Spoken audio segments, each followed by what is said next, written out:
Arnaud Batinel, directeur de recherche et dirigeant du bureau d'études Haussmann, spécialisé dans l'analyse environnementale des odeurs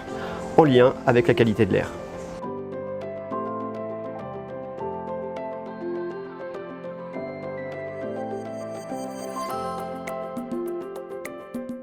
Une odeur est avant tout une image, c'est-à-dire une représentation mentale d'un objet qui est une molécule odorante qui va être perçue par l'organe des sens.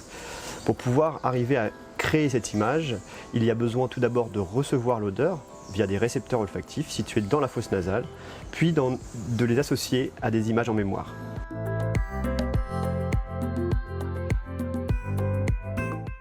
En premier lieu, il y a la réception du stimulus, donc de la molécule odorante, qui va se faire au niveau des récepteurs olfactifs. Cette réception est intimement liée au patrimoine génétique des personnes et va donc dépendre d'un individu à un autre.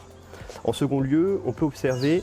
qu'il va y avoir un travail qui va être effectué au niveau de la mémoire sur le rapprochement entre ce qui a été perçu et un contexte de vie qui sera également, au même titre que les récepteurs olfactifs, individuel à chacun. C'est ce qu'on appelle la subjectivité.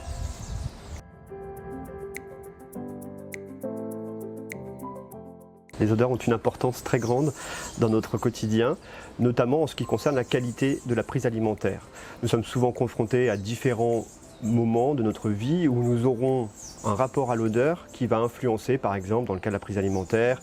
l'appétence, le rejet, notamment concernant un aliment avarié, par exemple, mais également un lien social très fort en ce qui concerne particulièrement la relation à l'hygiène, par exemple, mais également à la sexualité, à différents autres facteurs en lien avec l'éducation ou encore la parentalité.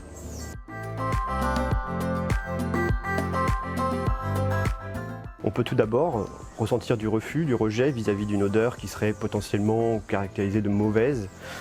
comme on l'a parlé tout à l'heure dans le domaine alimentaire, mais également dans d'autres domaines de la vie, d'autres domaines y compris non sociaux, le bien-être d'un riverain d'un site industriel par exemple, ou d'un habitant concernant les odeurs qui pourraient émaner de la gestion des infrastructures, gestion des eaux, des déchets.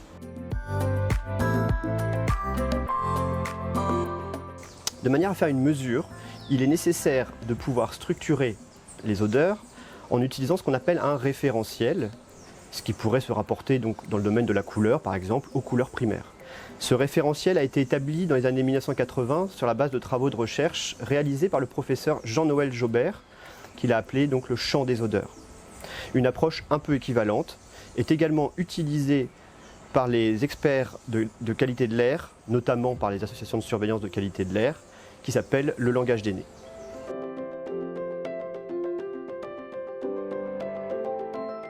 La qualité de l'air que nous respirons est primordiale,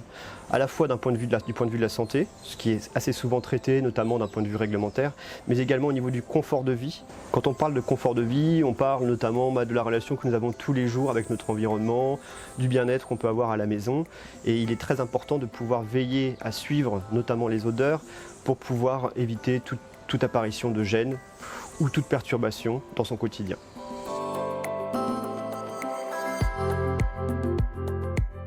On peut constater que l'odeur, au détriment d'autres sens tels que la vision, est souvent passée au second plan.